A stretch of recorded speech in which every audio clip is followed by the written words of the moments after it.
him being a registered sex offender, who would be in a relationship with him, right? And then knowing that this person knew that they were in a relationship with a registered sex offender, you decided to have children with this person, with these people. You know what I mean? Or knowing that the family knew that he was a registered sex offender, seeing like the grandmother, and she knows that she's not supposed to have a registered sex offender around the foster kids that she was, Right. taking care of. So it's a lot of questions, but again, you asking, we are people who wouldn't do things like that, right? So you asking, like I like to explain why a crackhead smokes crack for the first time, right? If you don't smoke crack, a person is wired like that. You know what I mean? So you can't explain why they do the things that they do. So Right. no, no ebony alert, no amber alert, because as we all know, that when it first came out, the family reported her as a runaway. So DPD, they don't take it. To make a long story short, they don't take it as serious as if it was a missing person, right? It would have been an immediate response if it was a missing person, right? Like how per se when a carjacking happens and a baby is in the back seat, boom, it's that, right? Because that's Right. a Right. missing person as opposed to a runaway where this is a frequent thing, right? Sometimes these teens.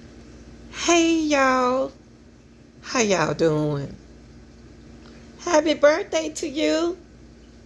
Let me be the first to say happy birthday. Now y'all know we got to stay on top of Nazaria Harris case. We got to keep these mother suckers mind focused. This young man right here was the biggest podcast podcaster. That's right. 7 Miles Radio had the whole family focus on his platform, and then in the Zaya Harris case. Now, it's very important since we got time. We ain't working. We ain't dealing with the children right now. Husband ain't bothering you. You not distracted. So I'm taking y'all back, so you can really see the picture of what's going on in this Nazir Harris case. Okay, so when y'all get a chance, like, share, and subscribe. Resources every time these kids run away. When it's why they're running away, you know what I'm saying? Or greater than that, they're coming back, right? They're not. It's not a need for that kind of response for authorities on the corner doing something that they don't need to be doing, and you Right. just want to. Right. That's what was said in the beginning, right? In the beginning, right? As was explained to me, the auntie Shannon, when it first happened, she said, "Oh, well, she probably just out. She fast. She probably just out fucking." I heard about. Right? That was the thing. Like they didn't take it serious because they had something to do with it. I was just saying like that, but that was part of the I feel. cover for them to say, "Oh, well, yeah, she was just out, being fast." But why say that? But then when the police ask you, has she ran away before? Say no. Since it came out, you know what I mean? And then to know that they are all pedophiles themselves as far as the history that they have with their own family members. So. You know what I mean? Yeah. Okay, so. All seven of them ran away, but in some such way, shape, form, or fashion, they probably in some kind of way, like it may have been some abuse, and they left. She may have kicked them out. I don't know the details and the stories on all of her kids. She's married to this man. I'm about to say I do know a detail about her nieces, though. Some nieces that I believe was living with her, who came to her and alleged that Charles was trying to engage with them sexually inappropriately, right? And that supposedly said, "Why don't you just let him do what he want to do?"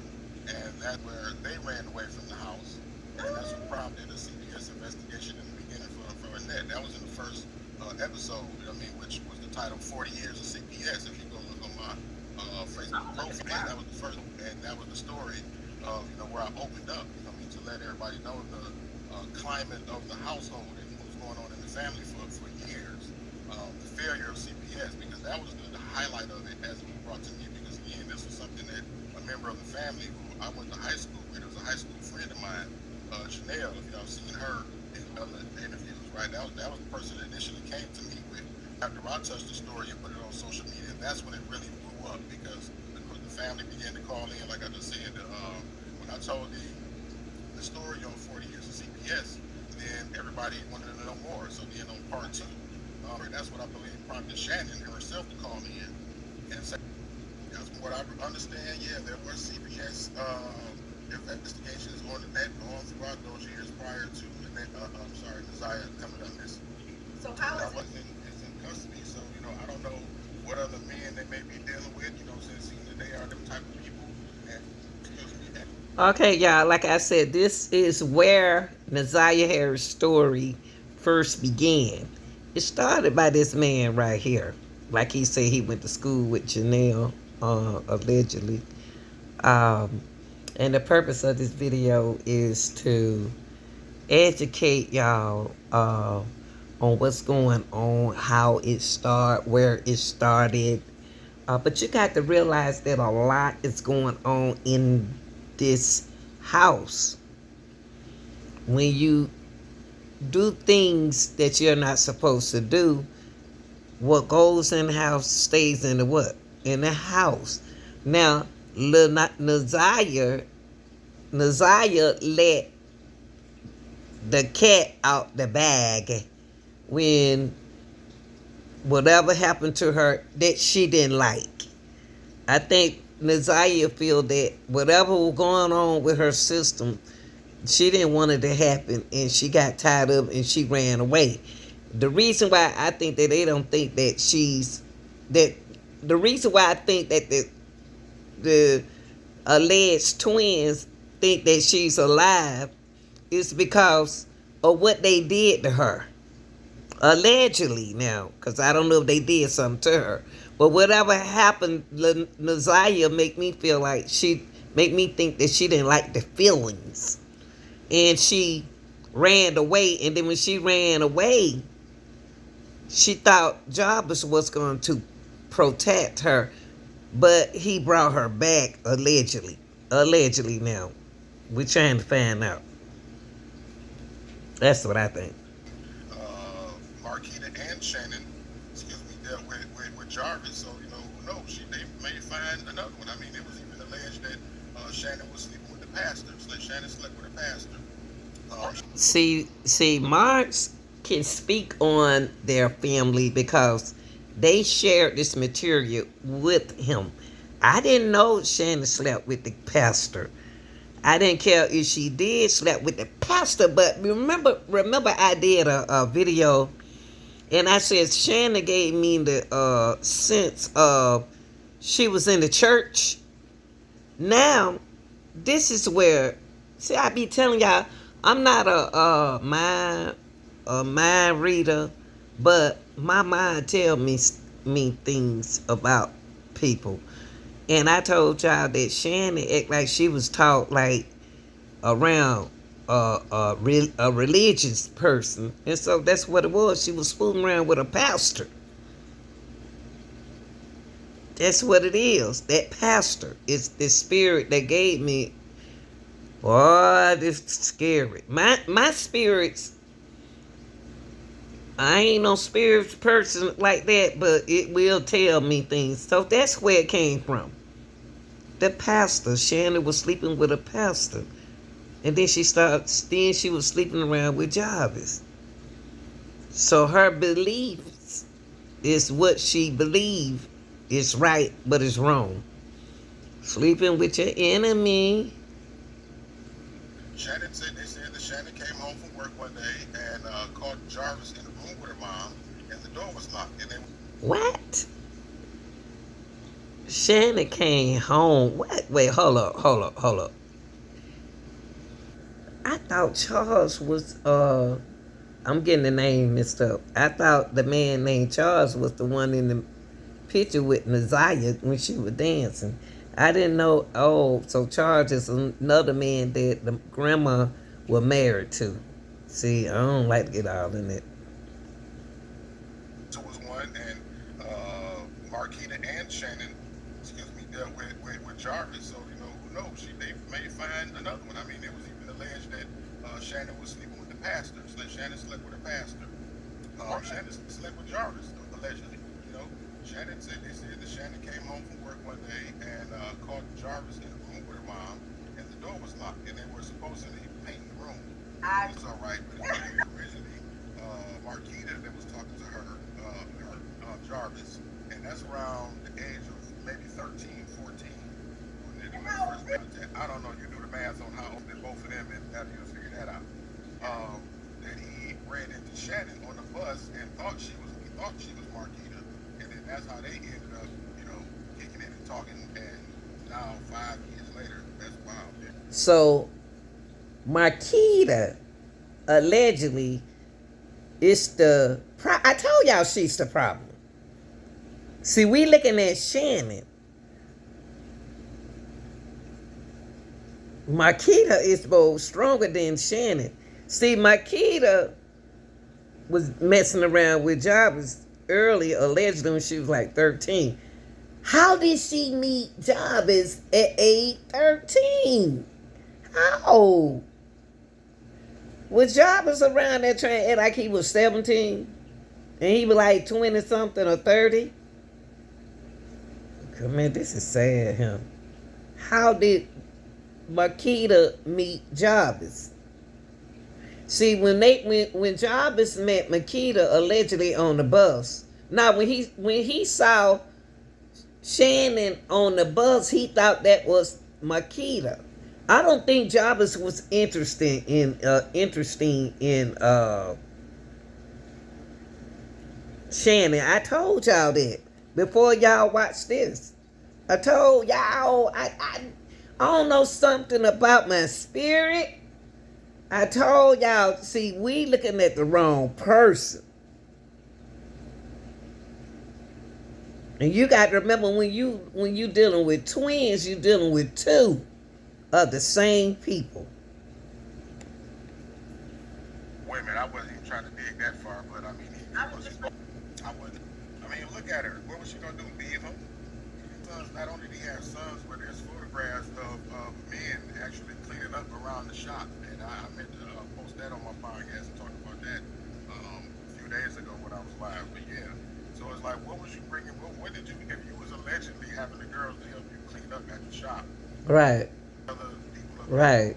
yeah, I didn't know. people that was outside the shop first, because apparently you had other grown men right around that could do that you were paying for, or maybe whatever you were giving them for that work, but that you paid. So what the fuck is the reason that you got the kids, the little girls? See, I'm gonna be honest with you. Jarvis didn't want Shannon. He wanted Marquita. So he couldn't get into Shannon. But since Shannon favored Marquita and he couldn't have Marquita, he kept fooling around with Shannon. But Shannon just kept laying out on babies on her because she was messing with that preacher, and she don't believe in AB. Y'all know what AB means, abortion. She don't believe in all of that.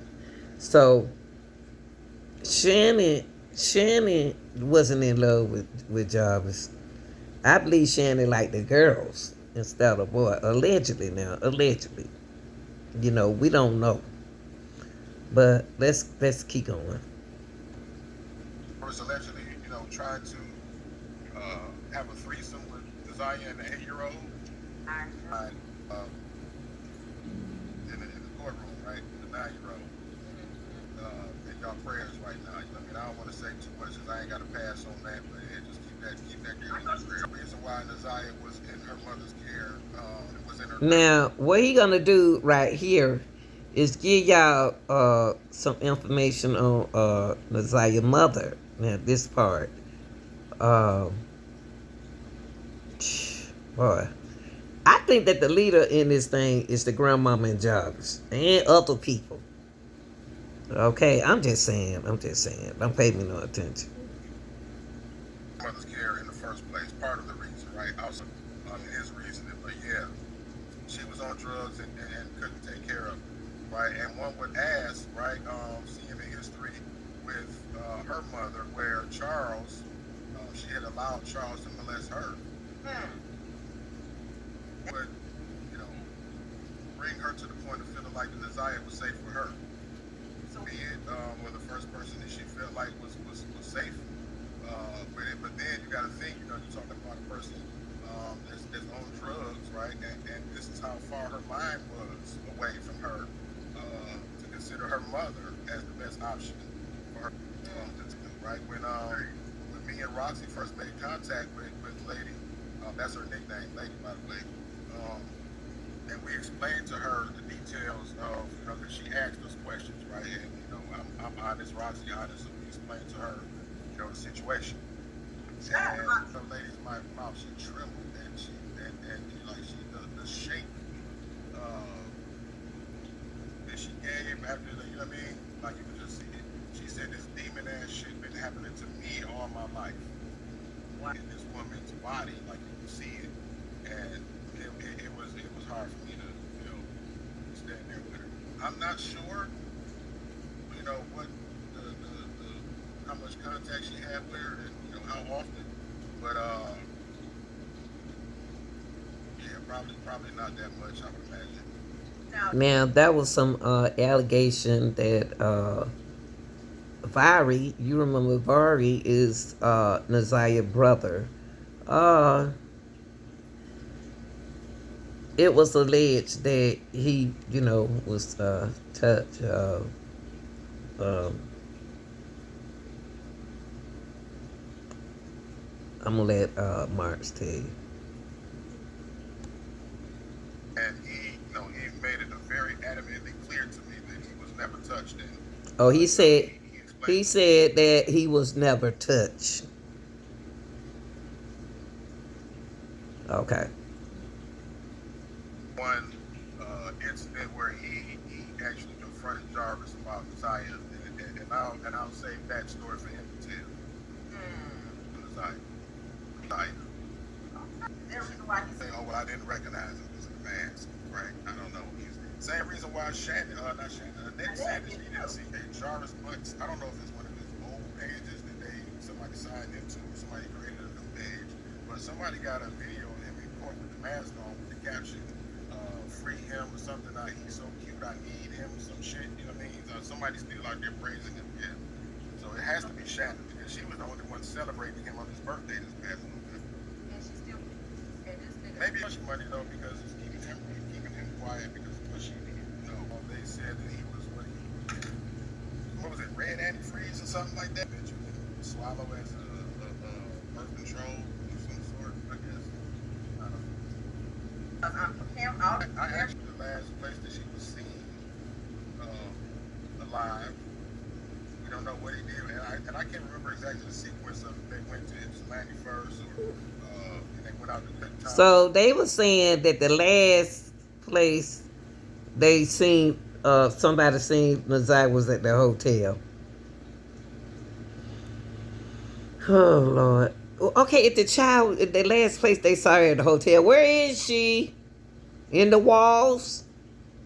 Nobody seen nobody with a child. She's so little he can wrap her up in a blanket.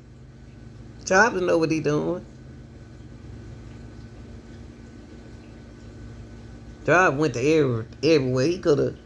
But everybody, see, if he put that girl in an apartment or in a building, they would have found her. So I don't think he did that. I think he wrapped her up or put her in a suitcase. Y'all know how crazy people are. However it went, but that was the last time she was seen alive. They seen her blood, see her coming out. The Rouge River that they found it by, and I was at me and Roxy was the ones that actually found the shoes. Was doing a search. I guess they got a tip of something being over in the area off of 7 Mile and Verb. That's on the west side, right there, Greater Grace Temple, I believe it is. And there's a little pond, a little stream behind it. So I guess they were searching by the water. But across 7 Mile, there's a golf course. There's an abandoned golf clubhouse, right? So I was live. Actually, that was one of the last days I believe that I seen the father, Zia's dad. He called me that morning. He said, "Man, they got a tip. They found a tip down here behind this church in the stream. And the news told me to come out there, man. And the dad really wanted me around for every kind of media engagement that he had at the time. So he said, man, I want you to come down there with me when they do the interview." So I jumped up out the bed and I flew down 8 Mile. He called me and he said, well, they there, and they about to start the interview. So I still pulled up. So when I pulled up, all of the, everybody was there, all of the media, the fire, and everybody. So everybody know me. So I walked right up to the premises and everything. What y'all I think? Facebook. So everything was being said like I'm a month. So they had like 9 different agencies, I believe, like 9 different. It wasn't just EPD. They had MSP. They had Wayne County Sheriff, like all kinds of different agencies. 9 different agencies searching at the same time. And because of the conversation that was being had of the people around me, they told me, the police told me to shut my live down and go live somewhere else because it was too much conversation, like getting out to the public. They know I got a lot of people watching. See, now I was wondering what he was gonna say something about that because why is the police letting him why is his live is up when you got the media out there? This is real. This is not this even though he consider his platform as a commercial, but this is a real missing person. So I can see why the police told him to shut his live down. At the same time, people was in the comments telling me that Roxy was looking for me because she was somewhere else doing the search.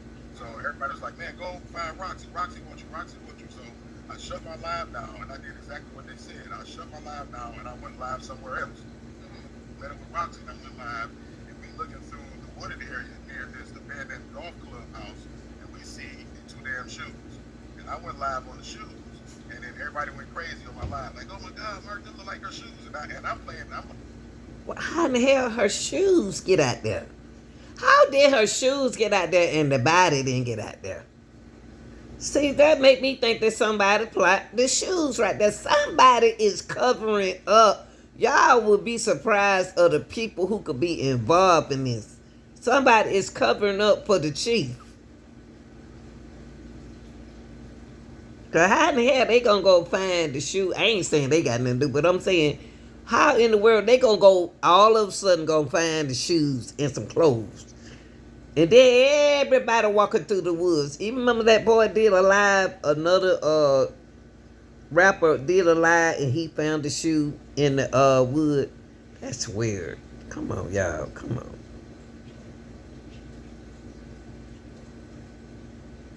Like, y'all, this is probably crackhead Amy's shoes and shit. These could be nobody's shoes. Like, it's months later. Black and Have the dunks. So, I'm like, yeah, man, these ain't like, come on, y'all. So, I just as a precaution, I called the police. No, actually, man, I didn't call the police. They called me back. That's how it happened. They called me while I was live and said, hey, where are you with those shoes? And I said, well, I'm right across the street from where I just was, where y'all told me to get the fuck home from, and I came over here and found the shoes. So they landed. Me and Roxy sat there for at least an hour and a half, 2 hours waiting on them to come, and they never came. Right? So now because I went live on those shoes and all of the commotion about But see what I'm saying, Mark, is you're not a detective. You're not a police officer. You're not homicide. That's not what you as a journalist supposed to capture and just do a story on. You're supposed to get in touch with the police instead of them getting in touch with you with this kind of information. It's y'all worry about being famous. And that ain't how you do this when you doing a real homicide or when you doing a real event on a person. I don't like how y'all thinking, your thinking process. shoes. Now we got all these other secondhand people running around trying to copy me. So there's other See guys. how he's saying? See, y'all, see, Nazaria case has became compatible when he mentioned the word copy. They copying the cat off of him. Man, that's a homicide. This a missing girl. This is real. And nobody copying off of you. People trying to find out what happened to Nazaria. You know what I mean? They ain't running around trying to copy you. Come on, man. Come on. Y'all was out there for yourself. There's too much going on. Went over there and went live on the shoes because they still hadn't went there and got them yet. wow. I mean, Instagram because I don't use Instagram. So if I'd have been live on Instagram, everybody knew Instagram was news. But now, yeah, now he did that and got everybody thinking that he found the damn shoes and all this other type shit. So Wow. the ones that were abused, Right. but then with it being such a trickle down effect, such a generational thing, um, you know, we don't know how much they're affected. Like, well, where hopefully they don't become the Only same. thing I would say about this Naziah case, post Naziah, but if the people who supposed to, they worrying about who found the shoe first. The rapper saying that he found the shoe first. What's wrong with our mind? What's going on with our? Why are we so competitive uh, with crime? And why are we like that? Who covered the most story? Who got the best story? Why are we so compatible instead of trying to work together and find out what's going on with Naziah, y'all? Why are we so compatible? We're not going to look at her. We're going to look at you. We're going to believe you. We're not going to believe them. Y'all better stop that and try to get to hear everybody's story, everyone's story. Because you don't know the distraction in Naziah's story. Now, I'm just going to give y'all what you see. I ain't in no competition, y'all. I'm sorry. But listen to what he just said. First, second, third, the first. Ooh, copycat. Where is Naziah? That's what I want to know. Monster that victimized them, Yeah. as them did, right? Balfour. I believe that is an area where someone that Naziah knows allegedly lives. I'm trying to remember exactly. And And Shannon about. she was supposedly, I think it was said that she was going to one of the places that they thought that she was going to run away to because there was somebody in that area that she knew. So, yeah. But Bell Drive, if I'm not mistaken now, if I'm making the connections, I think that might be around the area where Jarvis lives. I was like, There's another girl that's been running around. I don't even want to bring her into the equation because she's such a nothing, nobody. But it was said that maybe she was somebody that Jarvis was dealing with because she lives right around the corner from them, and she lives in that area as well. So that's probably the case. I'm about to say, so maybe Naziah was asking Shannon because Naziah knew that's where Jarvis lived, and she was trying to ask Shannon basically where Jarvis lived, and then she returned by saying, "You know where he lives." because she's, yeah. So just giving them enough rope to hang themselves, and then asking them questions to see what they answer because she already knows the answer, talking about the judge. And that's part of the reason why I ain't watched the damn case, the hearings all the way through. I'm like, why do I need to watch this? My podcast is already all through the damn shit. You hear them talking about this. You learn to hear about this on the podcast, but that's my podcast that they talk about in the case. It was getting to the point where they couldn't hide it no more, and they had to do something about it. And what they did about it is what we're talking about here. Yeah. Heard about her, but I didn't watch the whole. Like I said, I didn't see the whole thing in its entirety. Everything she said. She was irritated. I believe this man deserved more credit than he's not given. March D has done a tremendous job on the Naziah Harris case. Couple times I watched his show, and sometime I didn't. I can't watch a person whole show like that because when my mind take me off of what they said, it'll bring me back to see, and I don't know. But anyway, he's from Detroit, a native from Detroit. Stop, Minnie. Excuse me, y'all. That's my dogs. They keep messing with me when I'm live. Um,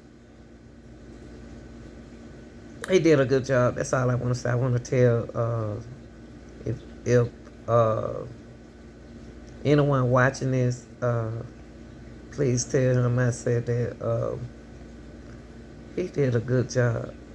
7 Mile Radio did an awesome job covering this story.